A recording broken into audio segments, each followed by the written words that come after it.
안녕하세요. 맥킨의 지혜투자 클럽입니다. 셀트리온. 자, CTP43 관련해서 이 스텔렐라 관련된 바이오시밀러인데요. 자, 국내 식약처의 품목허가 신청 소식이 또 오해 나왔는데요. 자, 서정진 명예회장의 이제 주총 이후 이제 복귀 이후에 이 본격적인 어떤 효과는 결국 이제 3, 4병에 관련되는 부분인데 여기에 관해서는 기대감이 이제 있었습니다만 구체적인 이제 아직 언급이 안 나와 있는데요. 자, 이 부분이 향후에 주가 측면에서 가장 중요할 건데요. 자, 내일의 투자 전략까지 한번 살펴보도록 하겠습니다. 차트 흐름 한번 살펴보도록 하겠습니다. 셀트리온 같은 경우에는 오늘 이제 볼린저 밴드 하단 부분에서 양봉이 나오느냐 반등 흐름이 굉장히 좀 중요한데 일단 만족스럽지는 못합니다. 16만 5천원 위로도 못 갔고 역시 또 5일선 부근에서 저항의 흐름들을 단기적으로 차트상으로 살짝 보여주고 있죠. 그나마 이제 밑꼬리가 좀 나왔다는 부분이죠. 자, 3분봉으로 좀 살펴보시게 되면 오전장에 16만 1600원대까지 좀 내려갔던 부분들이 이제 장중에 나왔던 이제 기사 관련되는 부분들, 이런 부분들이 영향을 받으면서 오장에는 아침에 시가 부분 있죠? 이 부분까지 넘어서 이제 16만 5천원대 흐름까지 한번 시도를 했는데 결국 이제 종가 부분에서는 이걸 유지를 못했고 시간에는 또 200원. 결국 계속 약한 흐름들을 오늘도 좀 이어갔습니다. 시장이 올라가도 잘 못 올라가고 시장이 떨어지면 계속 떨어지고 이 4월 달에 3주 연속으로 빠졌던 부분을 이번에도 6월 달에도 다시 또 반복을 하고 있습니다. 그래서 2주간 계속 내려가는 어떤 흐름들을 보였고요. 수급 관련되는 부분을 살펴봐 드리면 결과적으로 오늘도 아침부터 이제 프로그램 쪽 매도가 나왔고 외국인들과 기관들이 오늘도 팔았죠. 그래서 이번 주 들어서는 주간 단위로 계속 일단 양매도입니다. 이 기관과 외국인들이 팔고 있고 개인들은 2주 가까이 지금 사주는 흐름세에서 그러니까 음봉으로 쭉 떨어질 때 개인들은 좀 받아주고 있는 이런 어떤 행색의 흐름인데요. 볼린저 밴드 하단 부분에서 좀 어떻게 될지가 굉장히 중요합니다. 자, 기관 같은 경우에도 6월 달에 보시게 되면 최근에 매도 어떤 흐름들 외국인들은 6월 초부터 이 양봉이 나와서 18만원대 이 흐름들을 넘어서 볼린저 밴드 상단을 갈 수 있을 이때부터 외국인들이 매도를 하면서 못 올라가게 수급으로 이렇게 막아버리는 어떤 흐름들, 이 물량들을 이제 개인들은 이제 떨어지면서 물량을 다 일단 받아냈습니다. 그래서 이 16만원, 15만원 밑단에서는 싸다는 부분은 외국인 기관들과 마찬가지로 개인들도 좀 인식을 하고 있기 때문에 이 장기적인 투자자들은 이제 밑에서는 받아내는 좀 흐름들이 계속 있는 것 같습니다. 그리고 이제 이 15만 5천원에서 이렇게 올라올 때 개인들이 또 팔았던 물량들을 좀 떨어지면서 또 받아내는 일종의 이제 바닥권에서 이제 박스권 매매가 외국인 기관들 이어서 이제 개인들도 계속 이제 진행을 하고 있으면서 주가의 형성들이 진행되고 있다. 헬스케어 같은 경우에는 밑꼬리가 나오면서 100원 올라서 그냥 강보 압세죠. 제약 같은 경우는 일단 양봉을 냈습니다. 그래서 82,400원으로 해서 거래량이 좀 늘면서 양봉 흐름이 나왔는데요. 셀트리온 같은 경우에는 이제 공매도 이 매매 비중 자체가 한 5%대고요. 제약 같은 경우에는 상당히 제약 쪽에서는 두 자리 숫자 흐름이 거의 일주일 넘게 지금 누르고 있죠. 공매도 어떤 부담감들이 계속 이제 있습니다. 그러니까 제약 바이오 관련되는 부분에서 이런 흐름들이 계속 나오고 있죠. 헬스케어 같은 경우에도 두 자리 숫자의 어떤 상당 부분들이 6월달 돼서 계속 이제 공매도와 외국인 현물과 기관 현물들 이런 부분들로 주가 누르기가 계속 이제 나타나고 있는 상황입니다. 그래서 오전에 이어서 이제 나왔던 이제 기사 관련되는 부분을 좀 살펴보면 이 스텔랄라 관련되는 부분이죠. 이 스텔랄라 관련되는 부분들은 이제 대표적으로 이제 이 건선 쪽에서 상당히 이제 각광을 이제 받아왔던 이제 그 바이오 시밀러죠. 바이오 의약품이죠. 스텔라라 관련되는 부분은.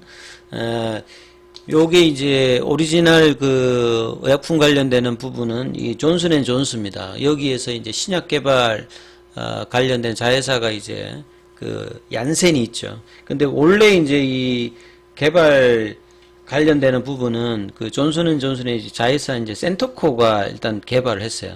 본래 이제 이 건성 관련되는 부분이 이제 나타나게 되면 뭐 이게 바르는 치료제라든지 경구용제도 있는데 생물학적 이제 바이오 약품이 나오고 난 다음에 이 건선 환자들이 상당히 이제 치료 옵션 관련되는 부분에서 많이 좀 개선이 되었어요.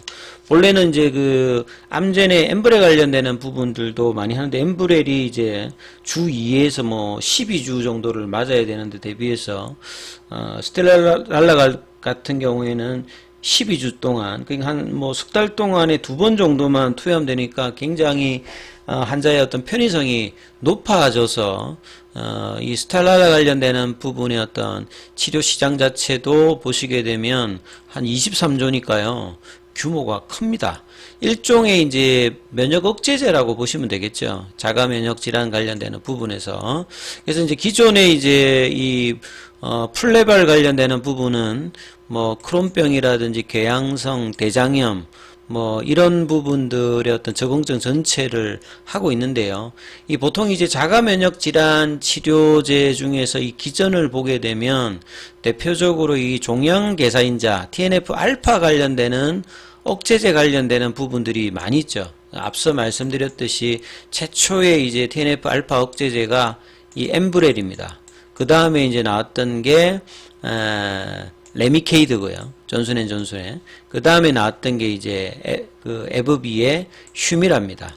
이 다 이제 TNF 알파 억제제로 이 자가 면역 질환 관련되는 부분을 치료하는 부분인데 이거 말고 이제 TNF 알파 억제제로 이제 치료하는 것이 스텔라라거든요.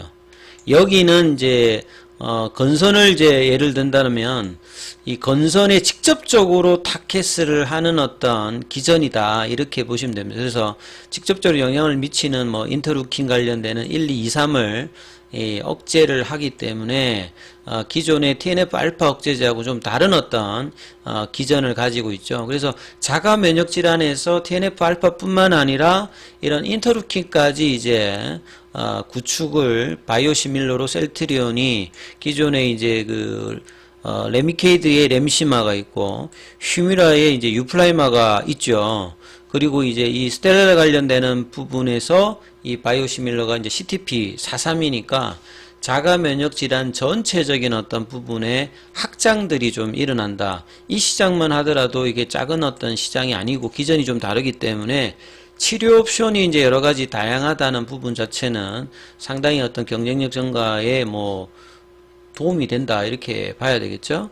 그래서 앞서 오늘 이제 오크레부스 관련되는 미 FDA IND 3상 승인을 받은 데 더불어서 지금 유럽에서 국내에서도 이 스텔라 관련되는 부분에서 이제 품목호가 신청을 해서 미국은 아직 안 했는데 이것도 신청할 예정이기 때문에 굉장히 올해 추가적인 바이오시밀러 5개의 어떤 신청 완료가 계속 상반기에 이어지고 있습니다. 그래서 이제 이런 부분에 대해서 이제 서정진 명예회장의 복귀 효과인가 이랬는데 뭐 이렇게 일장일단이 있는 것 같아요. 뭐 서정진 명예회장이 이제 나이는 좀 뭐 과거보다 좀 이제 있습니다만 항상 좀 저돌적이면서 굉장히 빠르게 업무 처리를 했던 어떤 그런 부분들이 상반기와 하반기에 추가적인 바이오시밀러의 어떤 허가 신청 과정에서도 있는데 자, 이 부분들이 뭐 크게 이제 내실은 그대로인 상황에서 홍보만 지금 강한다 이런 어떤 비판조의 어떤 이야기들인데 주가로 보게 되면 큰 효과가 실질적으로 이제 추가적인 바이오시밀러 신청허가 이게 주가에 그렇게 크게 이렇게 영향을 주고 있지는 않거든요. 장중에는 좀 뭐 기사가 나오면 올라갔다가 이내 뭐 빠져버리는 게 대부분이기 때문에 그래서 결국 이제 서정진 명예회장이 경영 복귀하면서 3가지를 한다고 했잖아요. 이 미국 시장에 관련해서 안착을 하겠다는 거. 그러니까 결국 이제 미국 시장이 안착이 된다는 말은 이 7월 달에 유플라이마 관련되는 부분이 제대로 이제 상업화가 되고 PBM에 이제 포뮬러리에 등재가 되고 그 다음에 이제 10월 달에 이제 램시마 SC가 허가가 되느냐 이게 굉장히 중요할 거고 두 번째로는 결국 3, 4병에 관련되는 부분이거든요. 3, 4병에 관련되는 부분의 기대감으로 주가가 제약이 제일 먼저 올라갔다는 게 그건데 거기에 대한 구체적인 어떤 지금 청사진이 아직 없기 때문에 이 효과는 주가에서 아직 못 보고 있어요. 그러니까 3, 4월 달에 이제 올라갔던 부분은 이제 제약 중심으로 올라가서 좀 이제 등락을 좀 중기적으로 저점 대비해서 좀 흐름이 나오는데 셀트리온 입장에서는 이제 고점 돌파를 아직 못한 상태죠. 그 다음에 세 번째가 이제 결국은 이제 바이오시밀러로 끝나는 게 아니라 이제 신약에 관련되는 어떤 부분이 내년도에 어떻게 되느냐. 그래서 세 가지 어떤 기대감들이 단기적으로 주가가 이제 올라갔다가 이 바닥권에서 돌파를 하지 못했기 때문에 본격적인 서정진 명예회장의 어떤 그 복귀의 어떤 그 효과는 결과적으로는 이거겠죠. 3, 4병이 이제 어떻게 되느냐.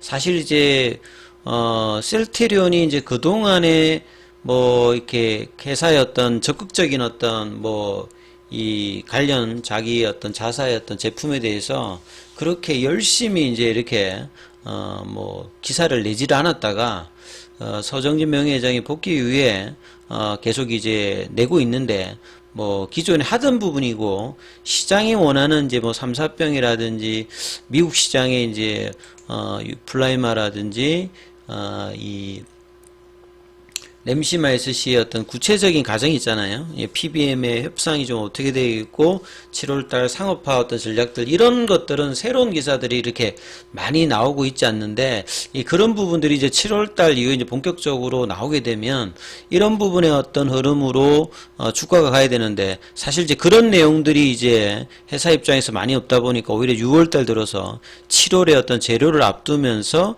기관들은 목표가를 올렸습니다만 오히려 수급들은 대부분 빼는 흐름들로 지금 이제 6월 달에 좀 대응을 하고 있는데 그게 많이 뺀 건 아닙니다만 18만 원을 알아보던 어떤 주가가 16만 원 때까지 내려갔으니까 거의 한 10% 정도 조정을 좀 보이고 있는 부분이죠. 그래서 자 내일은 금요일인데요. 이 부분들이 좀 극복되면서 올라가는 수급의 어떤 변화가 있는지 이게 중요하니까 이 부분 좀 참조하시면서 대응 전략 삼아보시기 바라겠습니다. 여기까지 하겠습니다.